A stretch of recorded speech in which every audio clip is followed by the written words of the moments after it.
Salam. Ya, selamat pagi Pak. Pagi ya. Ya, kita masuk ke sesi wawancara mengenai pengambilan keputusan sebagai seorang pemimpin pembelajaran ya Pak. Ya, sini ada beberapa pertanyaan. Mungkin nanti Bapak berkenan untuk menjawabnya ya Pak. Pasti Bapak selama ini kan menjadi pemimpin pembelajaran pernah menangani kasus-kasus yang berat ya Pak ya. Nah, selama menangani kasus ini, selama ini bagaimana Bapak ini bisa mengidentifikasi kasus-kasus yang merupakan dilema etika atau bujukan moral?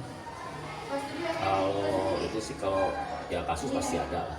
Artinya berat tidaknya tergantung tidak semuanya sama ya. Mungkin ada yang ringan, ada yang sedang gitu. Berat ya nggak ini sih nggak terlalu inilah. Artinya semuanya bisa diatasi.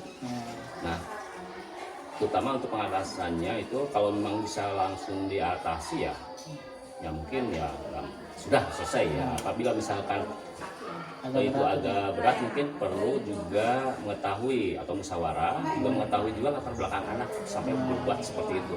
Jadi dari di rumahnya, orang tua, main dengan teman-temannya, dan itu banyak juga ya. Artinya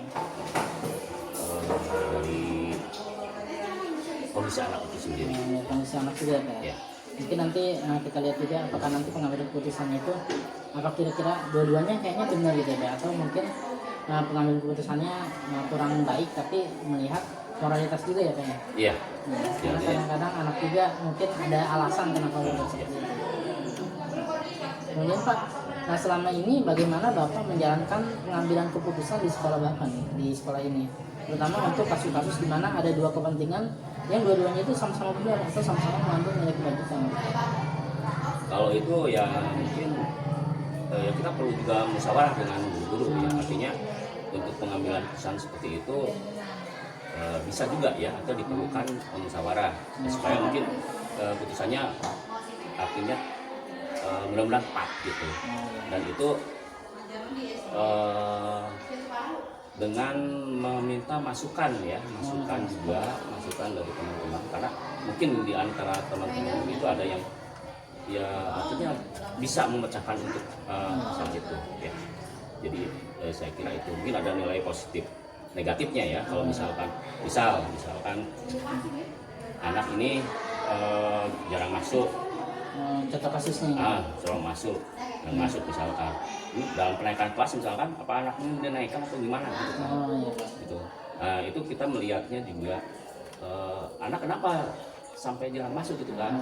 Nanti ya bisa ditanyakan ke wali kelas. Nanti dari sana ditindaklanjuti misalnya orang tuanya seperti apa, dia di rumah seperti apa, kenapa sampai tidak masuk gitu. Ada sebab lain mungkin ya. Ini ada nggak Pak langkah-langkah atau prosedurnya itu? Seperti apa Bapak biasanya melakukan pengambilan keputusannya Pak?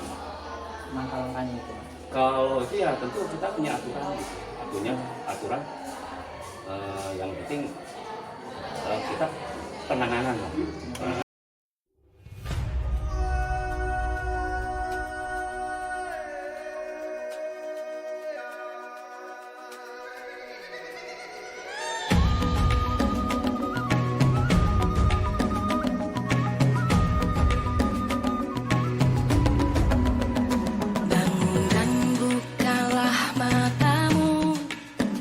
Saatnya meraih mimpimu, arah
wabarakatuh. Ya, kali ini kita akan melakukan sesi wawancara dalam proses pengambilan keputusan bersama Pak Tatang Samad dari dari SMP Negeri 1 Cihara. ya, jadi Pak Tatang ini kepala sekolah di SMP Negeri 1 Cihara.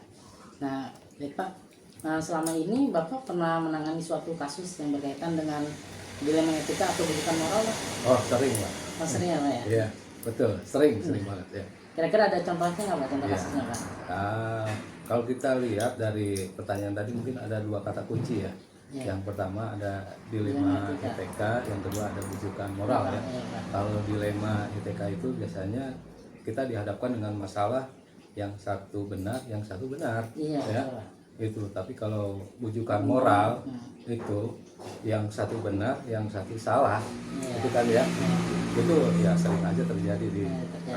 di sekolah. Pasti semua juga sekolah pasti Ada ya? ada, Bisa pasti seperti ada. itu ya. Cuma bagaimana kita menanggapi gitu kan ya, agar kita bisa mencari solusi yang terbaik untuk kasus-kasus tadi, masalah-masalah tadi begitu. Iya.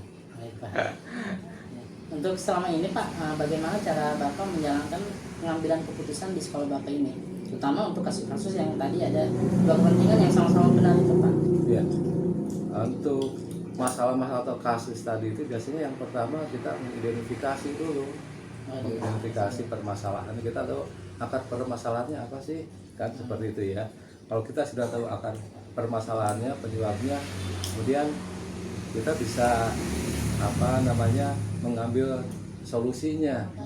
Dari solusi itu mungkin ada banyak solusi, tapi kita pilih solusi yang sesuai dengan kasus tadi begitu, yang tepat ya, yang paling tepat untuk kasus tadi itu. Jadi yang pertama itu kata kuncinya harus identifikasi dulu Mengidentifikasi ya, harus tahu dulu akar permasalahannya. masalahnya dulu. Tidak Betul. langsung ambil Tidak langsung mengambil keputusan itu aja, betul. Iya, benar, Pak. Nah, untuk langkah-langkah atau prosedurnya seperti apa Pak yang Bapak lakukan? Ya, ini hampir sama barangkali tadi dengan jawaban yang tadi. Kita harus tahu yang pertama akar permasalahan ya, penyebabnya apa ini ya, masalah tadi itu. Yang kedua kita bisa mencari informasi ke warga sekolah atau stakeholder warga sekolah yang lainnya, bisa ke guru, ke siswa, mencari informasi ya, biar kita bisa akurat mengambil satu keputusan ya. Setelah itu baru kita mengambil solusi atau keputusan yang tepat untuk masalah itu. Jadi bukan marah-marah juga ya Pak? Harus itu, harus. Bukan marah ya. Betul. Bisa dari pikiran kita sendiri. Enggak. Bisa, ya? Jadi kepala sekolah itu nggak bisa mengambil suatu keputusan sendiri ya, karena memang kita ada dalam satu organisasi ya, itu ada warga sekolah ya, kita juga harus mencari informasi dari yang lain gitu. Karena mungkin